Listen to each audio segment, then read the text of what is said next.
नमस्कार, कोरिया सेवा च्यानलमा तपाईहरु सम्पूर्णलाई स्वागत छ। सधैँको जस्तै आज पनि नयाँ भिडियो लिएर उपस्थित भइसकेको छु। म तपाईहरुको साथी रमेश अधिकारी। आजको भिडियोमा म तपाईहरुलाई HiKoreaबाट केही फर्मका स्याम्पलहरु कसरी डाउनलोड गर्ने भनेर सिकाउने छु। धेरै साथीहरुले कोरियामा भिजा रिन्यू गर्ने बेलामा होस् अथवा नेपालबाट फ्यामिली बोलाउने प्रोसेसको बेलामा होस् केही डकुमेन्टहरु चाहिन्छ र त्यसको स्याम्पल त्यसको फाइल छ भने पठाइदिनुस् भन्नुहुन्छ र कतिपय साथीहरुलाई चाहिँ HiKoreaमा पाउँछ तर कहाँबाट डाउनलोड गर्ने यो कहाँ हुन्छ भनेर थाहा भएन भनिदिनुस् न भनेर पनि मेसेज गर्नुहुन्छ। उहाँहरु लगायत सम्पूर्ण तपाईहरु सम्पूर्णलाई चाहिँ यो उपयोगी होस् भनेर मैले यसलाई चाहिँ एउटा भिडियो बनाउने सोच गरेर आजको भिडियोमा चाहिँ यो कहाँबाट कसरी डाउनलोड गर्न सकिन्छ भनेर सिकाउन गइरहेको छु। आशा छ तपाईहरुलाई भिडियो एकदमै उपयोगी हुन्छ। यति भन्दै आजको भिडियो सुरु गरौँ। तपाईहरु सबैभन्दा सुरुमा ब्राउजरमा गएर HiKorea.go.kr वेबसाइट भिजिट गर्नुपर्ने हुन्छ। तपाईहरुले यहाँ डिस्प्लेमा चेक गर्न सक्नुहुनेछ HiKorea.go.kr भनेर भिजिट गर्नुभयो भने यसरी एउटा वेबसाइट खुल्छ। तपाईहरु अब मिन1 ससिक भन्ने अप्सनमा जानुपर्ने हुन्छ।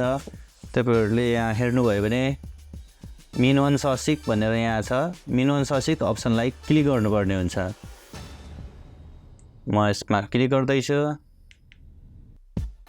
यसरी ओपन गर्नुभयो भने चाहिँ यहाँ धेरै खाले फाइलहरु छ। थोङहाप सिनसाङ छ जुन तपाईले भिजा रिन्यू गर्ने बेला हुन्छ अथवा E7 E9 बाट चाहिँ E7 भिजा चेन्ज गर्ने बेलामा पनि चाहिन्छ।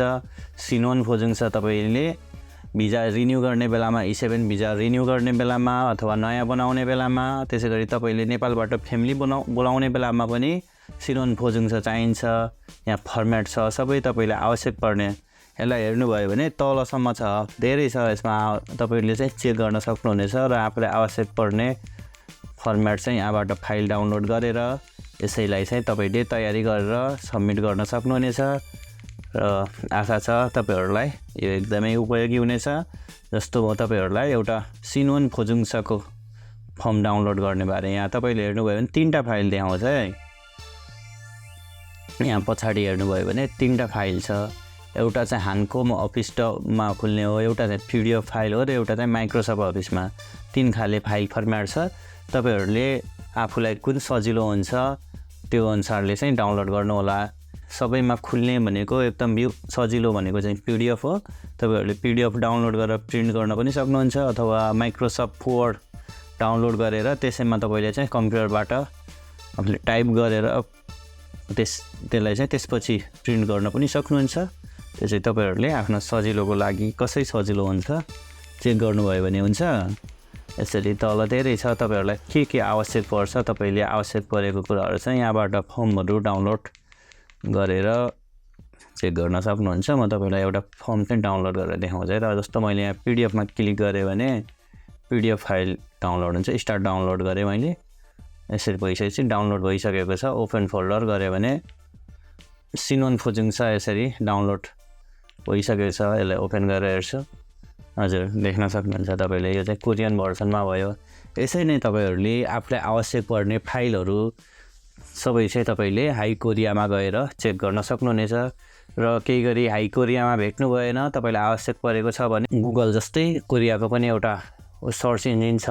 नेभरमा गएर तपाईले सर्च गर्नु भयो भने कोरियासँग रिलेटेड कुराहरु चाहिँ धेरै कुराहरु गुगलमा नपाउने कुराहरु पनि नेभरमा पाउने हुँदा तपाईहरुले नेभरमा पनि हेर्न सक्नुहुनेछ। हुन्छ यति भन्दै आजको भिडियो तपाईहरुलाई उपयोगी भयो होला। तपाईहरुले केही कुराहरु छ केही नबुझ्नु भएका कुराहरु छन् भने कमेन्ट गर्नु होला।